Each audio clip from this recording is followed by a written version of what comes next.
So this is Danny Flexen here for Seconds Out. Delighted to be joined by Joe Joyce, the Juggernaut. How's everything going?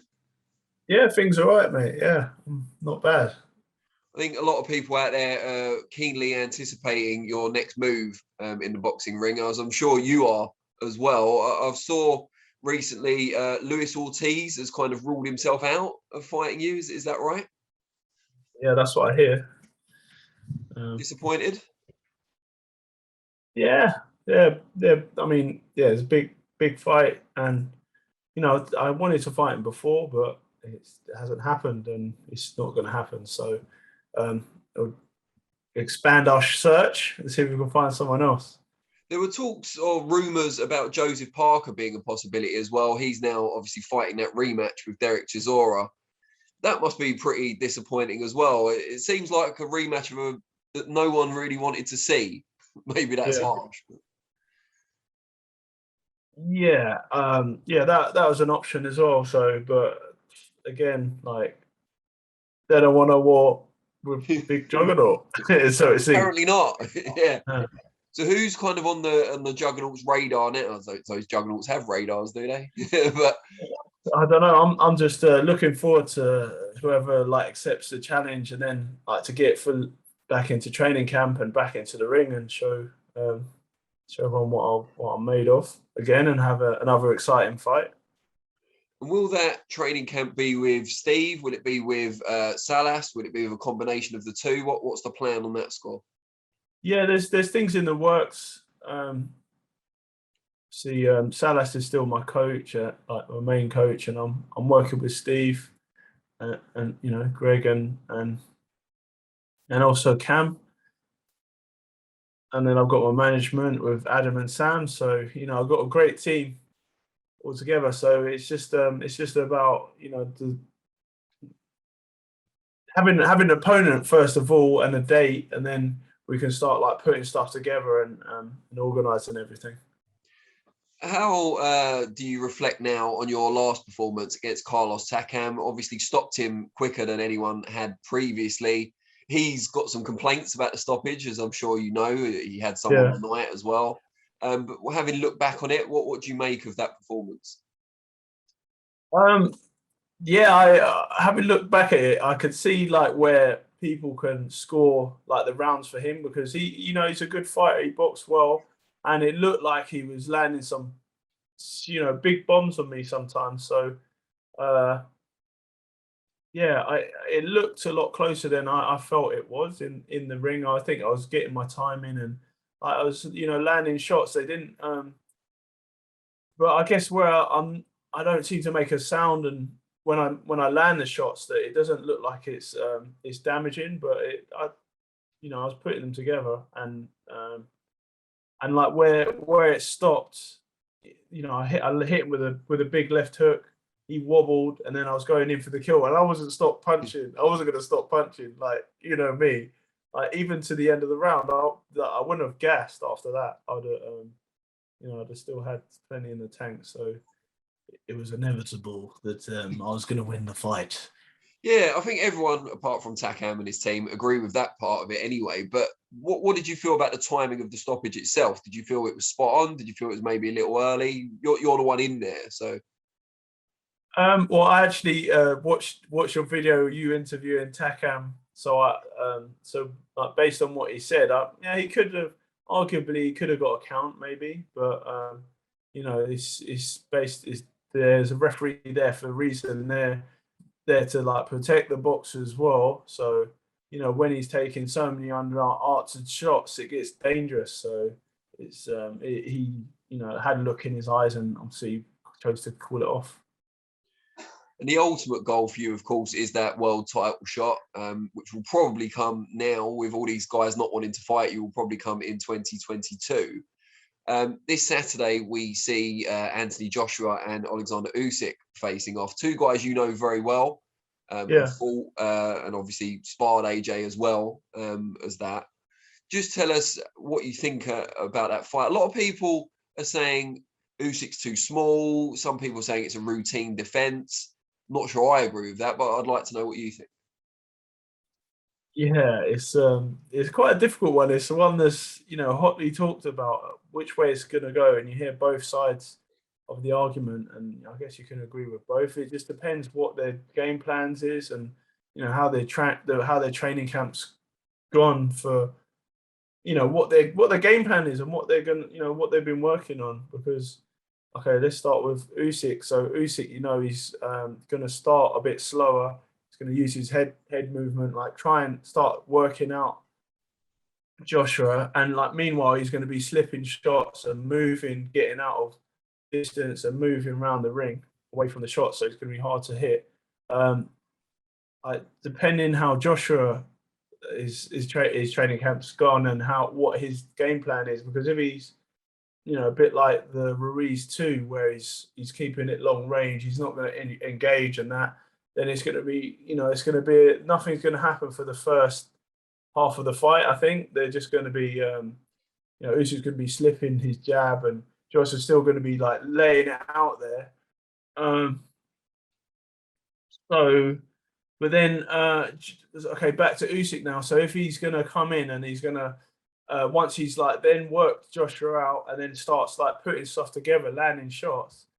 And if he can get Joshua in trouble, like wobbling on his unsteady on his feet, then that could be a problem. Or alternatively, if Joshua's game plan is to come in early and stick his tongue out and get stuck in straight away, putting shots together, chasing like cutting the ring off, then I think Usyk, if he gets hit with one of Joshua's clean punches, he's going to be in trouble. So, um, there's many ways you don't really know what's going to happen properly till till we see the fight.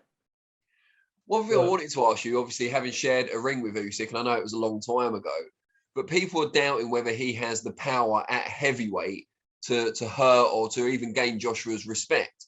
From your fight against him, long time ago though it was, what did you make of his power? Well, Usyk back then was a lot smaller frame, and well, he's obviously a smaller frame, but I mean, he was a lot lighter on his feet. He's very quick and nimble and mobile. Like I wasn't quite ready to fight someone at his level, but I think I gave him like the hardest fight. Because I was relentless, non-stop, and I was hitting him like I was throwing so many shots that I was still landing, and then he was getting like frustrating and animated in his exchange, his return exchanges. So maybe if it had gone along, I'd have grinded him down in like a professional fight. But maybe that is Joshua's tactics to have more endurance and maybe throw more punches and go at him like that. So it's interesting to see what how they're going to come out and go about getting the victory. But you'd never say you felt kind of a weighty shot from Usyk back then. Oh yeah, so his power. It was like when he was hitting me. It had some snap and some sting to it. Like, but it wasn't like, oh my god, my jaw's gone. Like kind of power. So, but then he's also like been picking up his weight as well. But then, which is maybe like slow down his speed a little bit, but he might be able to trouble him if he lands a good shot on the jaw side or something. Like, but we'll have to see. Has anyone ever hit you that hard, either in sparring or in the ring, where you're like, wow, proper buzz, like you just said, oh, my jaw's gone, Yeah, a couple of times in the amateurs, like I can remember, I can remember 3 times where I'd not been like, like switched on properly, or tired, or lethargic, or caught cold, and where I've just like been like, hit with a massive shot. And it wasn't like I, went to ground and stayed down, like kept knocked out. It was like a flash knockdown, a bit unsteady on my feet, whoop, legs gone or something. Then I got knocked down and then got back up and like carried on the fight to even win the next 2 rounds, or I guess in the Europeans I actually got stopped by the Russian. So, but as a pro, yeah, I've been hit with shots, but I've managed to walk through them, take them, either block them partially or even I took them flush. I was just being able to like brace and take the shots. It must be pretty reassuring to know you've got that. Obviously, you don't want to take too many shots and you want to kind of slip or ride them, but it must be reassuring going into a fight to know that if you do get caught, you can take it. Yeah, but that is never my game plan to go in and take shots. It's just I know it's probably going to happen, like, and it's hard not to take shots because at the same time when you're trying to attack, there's someone trying to attack back at you, so you get caught in the exchanges. Have you ever fought someone that can match you for work rate? I thought what a really good fight was in WSB was that one against Hrgovic. Yeah, I think he he almost matched me, quite similar dimensions and stuff. And also Brian Jennings, that was a great fight. He was stuck with me till the 12th round, and that was pretty close. So yeah, so I've had that experience going the rounds.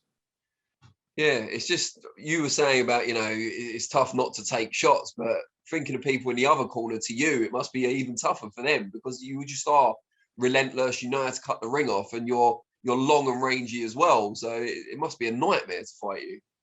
Yeah, they're like, oh, that's why it's hard to make the fight. Yeah, that's why no one wants to fight you. But yeah, I think I'm gonna get tired. Like, oh, anytime now. All right, he's gonna stop throwing punches. He's gonna stop throwing, and then the round goes, and then the next round starts. Yeah, he's gonna stop punches. He's gonna slow down. What are you talking about? How do you retain that stamina though? Because you are throwing a lot of punches every round. You obviously hit hard. Is it kind of mixing up the power a little bit, varying it? Trade secrets. Maybe. Yeah, and it's I've been training hard all my life, and I've built a good engine, and I also know how to like utilize it when to. And I guess maybe like the endurance is there, my engine's there from all those years of training in different sports. So I've been able to like keep going. So getting back to Joshua Usyk, we talked about Usyk in a bit of detail there. All your time spent in the ring with Joshua, what kind of impresses you the most about him? His physique, his power, his dedication. He's got his hand speeds. He's got good hand speed. Yeah, he's a big old unit. He's very marketable, and he speaks very well. He's a champion. Do you think he will approach the fight? Because you said earlier it depends how they come out. Will he kind of start unloading his combinations early on against Usyk? Would you expect him to do that? We obviously saw him in the rematch with Ruiz, as you said, also against Parker, where he was a bit more circumspect, boxed from the outside, imposed his jab early on. But Usyk is a much smaller man. So what would Joshua's mindset be, do you think? Well, because he's a smaller man, he obviously will be wanting to like keep it at range. But then if he's not really landing at range and Usyk's like easily like reading him and slipping him, he's gonna have to he's gonna have to go toe to toe with him, cut the ring off, and like start letting some bombs go, because any one of them stray bombs, Usyk's not gonna like it. That's an understatement, yeah. So crunch time on the spot. Who are you picking? I think I'll have to go with Joshua for this one, but at the same time, I could see where Usyk can capitalize and land. You could definitely trouble him, and like his style, we can like steal it. But I think I think I'm going to go with Joshua for this one. And then you against the winner in 2022. Do you think that's more likely than challenging Fury or whoever has the WBC belt? I don't know. All I'm gonna do is do my stuff in the ring and let other people sort out what the logistics and stuff, and hopefully I'll get that shot at some time. Yeah, I mean, you're WBO But I mandatory. mean, all of them guys are hard fight. So, but they have like different attributes. So let's just see how these two fights play out. Usyk, Joshua Usyk, and Fury Wilder 3.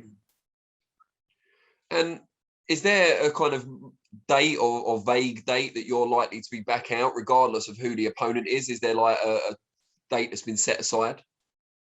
Well, I know I should be out before the year's out, so like November, December. Like, hopefully get a good opponent, and then I can just get back in the gym and get another win And then enjoy Christmas. and enjoy Christmas. Yeah, exactly. Good stuff. Joe, I really appreciate it. Halloween and Christmas decorations out soon, so better get ready.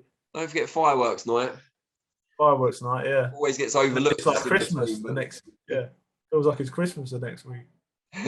Yeah, good stuff. I can't wait. All right, I really appreciate your time, Joe. Always a pleasure. And hopefully, once there's a fight opponent announced as well as a date, we'll get back in touch.